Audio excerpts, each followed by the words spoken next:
Pilihan raya kecil Pelangai telah pun melabuhkan tirainya. Di saat mungkin adalah sesetengah rakan-rakan Perikatan Nasional yang masih lagi hendak menggunakan hujah, lihatlah undi telah pun swing ke arah Perikatan Nasional. Bagi saya, hujah tersebut sudah tidak boleh digunakan secara meluas lagi dah.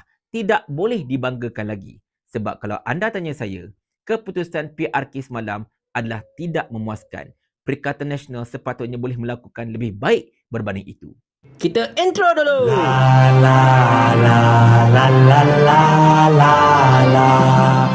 Assalamualaikum warahmatullahi. Perkara-perkara yang bakal saya nyatakan dalam video ini mungkin akan mengundang perasaan kurang senang di kalangan penyokong dan juga pimpinan Perikatan Nasional. Tetapi saya kena berpegang kepada hadis Nabi, iaitu berkata benarlah walaupun pahit.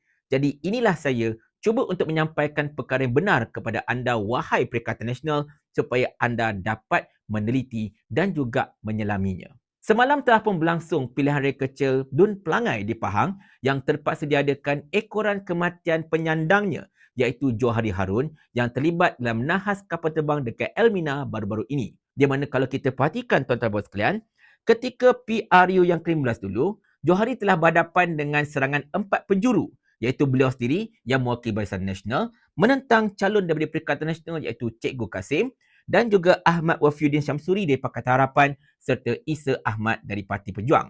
Di mana keputusan menyaksikan Johari telah berjaya memperoleh undi sebanyak 7,308 mengatasi pencabar terdekatnya iaitu Cikgu Kasim yang memperoleh undi sebanyak 3,260. Manakala Ahmad Wafiuddin pula daripada Pakatan Harapan memperoleh undi sebanyak 2,031 dan Isa bin Ahmad ni pula memang hilang deposit lah, di mana majoriti untuk Johari ini ialah 4,048 undi. Untuk PRK pada kali ini pula menyaksikan pertembungan 3 penjuru antara Cikgu Kasim yang kekal mewakili Perikatan Nasional menentang wakil dari Barisan Nasional iaitu Datuk Amizar Abu Adam dan juga wakil bebas iaitu Hasli Helmi bin Zul Hasli. Di mana pada kali ini Datuk Amizar berjaya memperoleh undi sebanyak 7,324 undi, menewaskan Cikgu Kasim sebanyak 4,375 undi. Hasli Hazmi pula memang sekadar melengkapkan senarai, itu saja. Tetapi tuan-tuan sekalian, ini sekadar kita nak beritahu on record. Sepatutnya berdasarkan kepada keputusan PRU 15 dulu, Datuk Amizar ini sepatutnya memperoleh undi lebih kurang dalam 9,000 ke 10,000 lebih undi. Sebab kita nak gabungkan antara undi Barisan Nasional dan juga Pakatan Harapan. Ialah mereka kan sekarang geng. Tetapi apa yang berlaku tuan-tuan dan puan-puan sekalian ialah undi Amizar hanya bertambah lebih kurang dalam 16 undi macam tu je lebih kurang. Tak banyak pun pertambahannya. Sedangkan Cikgu Kasim pula telah berjaya menambah undi lebih kurang 1,100 lebih dan memotong majoriti yang telah diperoleh ketika PRU 15 dulu daripada 4,048 kepada 2,949 undi saja. Dari satu segi memang kita akui swing pengundi itu berlaku dan kita yakini undi-undi yang swing itu adalah undi-undi mereka yang selama ini menyokong Barisan Nasional. Manakala undi yang menyelamatkan Amizar ialah undi mereka yang menyokong Pakatan Harapan. Tetapi tuan-tuan sekalian, seperti mana yang saya katakan pada awal video tadi, sampai bila kita hendak berselindung dan juga mengkosmetikkan kekalahan Perikatan Nasional ini dengan lihatlah undi swing dan sebagainya. Sebab benda ini kita dah gunakan banyak kali tahu hujah ini. Masa PRN dulu pun, pilihan raya negeri, kita orang kata apa, riding on perubahan undi ini. Penyokong-penyokong Barisan Nasional telah banyak mengundi Perikatan Nasional hingga menyebabkan obviously Kelantan, Kedah memang ngap sayut dan kemudian dekat Selangor pun kita telah memecahkan 2/3 dan macam-macam lagi lah. Dan ketika PRK dekat Pulai dan juga Simpan Jaram pun sama juga. Walaupun Pulai ini merupakan kawasan yang 50-50. Melayu dengan Cina peratusan lebih kurang. Dan Simpan Jaram pula peratusan Melayu pun taklah sebanyak mana dia punya perbezaan tu. Tetapi undi telah bertambah untuk Perikatan Nasional. Dan kita tetap menggunakan hujah, lihatlah undi Melayu telah pun pergi kepada Perikatan Nasional. Tetapi dekat Pelangai ini tuan-tuan sekalian, kawasan ini adalah kawasan majoriti Melayu. Peratusan Melayu dekat sini lebih daripada 70%.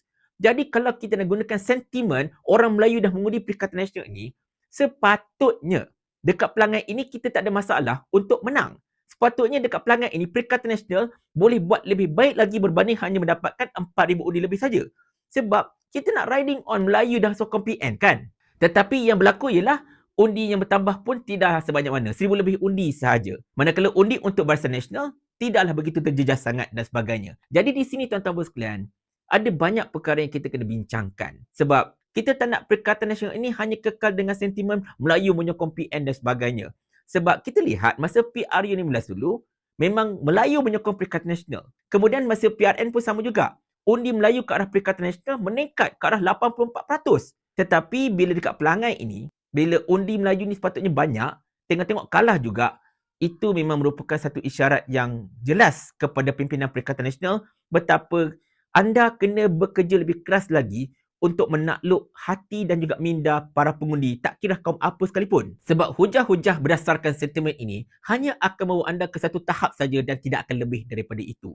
Itu yang saya cuba sampaikan, tuan-tuan bawa sekalian. Kita kena cek juga beberapa perkara. Mungkin salah satu faktornya ialah sebagai kerajaan pusat, mereka memang ada segala akses untuk segala benda lah. Sampai beras tempatan pun boleh diberikan kepada penduduk tempatan dan sebagainya. Pengumuman projek sana, projek sini, macam-macam benda lagi lah. Yang memang kita katakan merupakan, kalau ikutkan rasuah pilihan raya. Tetapi itulah, kalau kita nak bawa benda kini ke SPRM pun, SPRM pastinya akan kata, oh ini bukan rasuah pilihan raya, ini adalah inisiatif kerajaan dan sebagainya. Tapi kalau kita buat, ambil kau petition sana, petition sini. Sampai kalah 2 kali petition, betul tak? Ni kemaman nak pilihan raya gini. Tetapi itulah, kita nak macam mana? Mereka itu adalah kerajaan. Mereka akan buat segala benda berdasarkan kepada kekuatan mereka. Jadi pembangkang takkanlah sampai ke sudah nak meratapi nasib dan sebagainya. Oh, dia orang main jahat dan sebagainya. Kita kena usahakan sesuatu lah untuk pastikan yang kita dapat mencapai minda dan juga hati para pengundi ini tanpa bergantung harap kepada aparat-aparat yang kerajaan taburkan. Betul tak? Dulu pun kita hadapi benda yang sama juga. Kerajaan Barisan Nasional masa berkuasa dulu pun ambil kau. Nak pilihan raya je turap jalan, baiki balai raya dan sebagainya. Jadi masa itu, apa yang kita buat? Kita buat saja kerja kita fight betul-betul, kita sebarkan maklumat kepada orang ramai dan akhirnya orang ramai berjaya menangkap apa yang kita cuba sampaikan kepada mereka. Nampak tak? Dan mungkin juga rakyat memerhati. Perikatan Nasional ini memang diharapkan untuk menjadi pembangkang serta alternatif kerajaan yang baik. Tetapi tak berapa nampak perkara itu setakat ini. Kita lihat, tak banyak pun perkara-perkara besar dalam masyarakat ini yang ditackle dengan baik oleh Perikatan Nasional. Isu ambalat sebagai contohnya, tak begitu nampak sangat wakil-wakil Perikatan Nasional berbunyi. Macam contohnya isu SMG dan juga mungkin isu skim insan dekat Selangor sebagai contohnya. Yang bising benda-benda macam ni ialah para influencer seperti kami. Tetapi pimpinan Perikatan Nasional macam tidak begitu bersuara sangat tentang perkara-perkara seperti ini. Tapi setakat ini tak nampak suara mereka dekat parlimen itu. Sedangkan orang tengok parlimen tiap-tiap hari tu tak? Setiap kali parlimen bersidang, mereka akan tengok. Oh, macam mana performance Perikatan Nasional dan sebagainya. Bahkan baru-baru ini isu pasal QRP. Kan? Untuk merchant yang bakal dikenakan charge. Yang bersuara siapa? Wee Ka Siong. Bukannya MP daripada Perikatan Nasional. MP Perikatan Nasional hanya sibuk tentang, oh saya yakin Anwar pelewat. Saya yakin Anwar pelewat. Benda tu walaupun berdasarkan keputusan mahkamah, memang perkara itu terjadi. Tetapi sampai bila kita nak riding on that? Kita nak idea yang segar daripada Perikatan Nasional ini. Kita mahukan ceramah yang segar. Apa you nak sampaikan kepada rakyat? Apa you tawarkan kepada rakyat? Bukannya nak dedah sana, dedah sini. Bukannya kita nak cek salah orang sana, salah orang sini. Kita jadi pembangkang yang berkualiti untuk menangkap imajinasi rakyat dengan menawarkan yang terbaik kepada mereka. Dan gunakan sepenuhnya sosmed.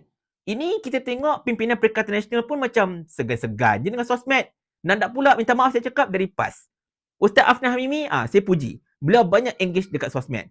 Tapi yang lain-lain macam kurang. Kurang sangat-sangat. Dekat TikTok, kurang gila. Kita bandingkan dengan pimpinan daripada contoh Barisan Nasional. Macam orang kata apa, Adun Duyung. Macam mana dekat TikTok meletup tiap-tiap hari FYP. Kita tengok dulu-dulu Pakatan Harapan menggunakan strategi untuk engage rakyat menggunakan social media. Rafizi dikenali dekat social media. Fahmi Fadil dikenali dekat social media. Sampai orang ingat mereka ini bagus gila buat kerja. Walhal sekarang mereka kerja kerajaan, memang nampak sangat mereka tak bagus. Tapi orang ingat mereka bagus. Sebab apa? Sebab mereka engage dengan rakyat. Benda-benda ini yang saya selalu tekankan kepada Perikatan Nasional. Ini yang akan menjadi pembeza antara kemenangan dan juga kekalahan. Sentimen is sentimen. Kita faham. Sentimen itu penting. Sebab kalau kita tidak beritahu rakyat tentang betapa contohnya kan, kita nak menegakkan agenda Melayu dan sebagainya, kena beritahu benda itu. Of course kena beritahu. Tetapi sampai bila kita nak gunakan benda itu? Apatah lagi kerajaan sekarang ini memang sakan tangkap sesiapa sahaja yang didakwa menggunakan 3R di bawah Akta Hasutan. Jadi kita kena kreatif untuk menangkap imajinasi rakyat, untuk memastikan rakyat tahu bahawa oh, Perikatan Nasional ini merupakan alternatif yang bagus untuk menjadi kerajaan. Kalau you pilih kami, kami akan buat yang terbaik untuk you. Benda-benda macam tu yang rakyat nak tahu. Jadi tuan-tuan sekalian, saya terpaksa buat video macam ni walaupun dalam keadaan sedikit kelam kabut. Yelah, kita tak ada skrip kan. Kita cuma bercakap direct daripada hati berdasarkan kepada pemerhatian kita dan sebagainya. Sebab kita tahu rakyat di luar sana, majoritinya memang sudah tak tahan dengan Pakatan Harapan Barisan Nasional ini. Tak tahan dengan kerajaan kakistokrasi ini. Mereka memang, orang kata apa, sentiasa meluahkan perkara tersebut dekat social media, dekat mana-mana sahaja. Tetapi itulah, seandainya kalau alternatif yang ada, iaitu Perikatan Nasional pun tidak mampu untuk menunjukkan bahawa mereka ini bagus dan layak untuk menggantikan Pakatan Harapan Barisan Nasional, jadi bagaimana? Peratusan pengeluar undi yang sedikit ini memang memberikan isyarat yang jelas betapa rakyat sebenarnya agak fed up dengan situasi politik kita pada hari ini. Tugas kita memang berat. Bukan sekadar untuk mencari kerajaan yang terbaik, tetapi untuk memastikan yang rakyat kembali percaya kepada sistem demokrasi negara kita ini dan percaya kepada parti-parti yang ada, terutamanya parti yang dilihat hendak menjadi alternatif kepada kerajaan yang sedia ada. Tetapi itulah, kita hanya mampu untuk memberikan nasihat. In the end of the day, kalau tak ada apa-apa tindakan daripada mana-mana pihak dalam Perikatan Nasional, kita kata apalah. Ayo!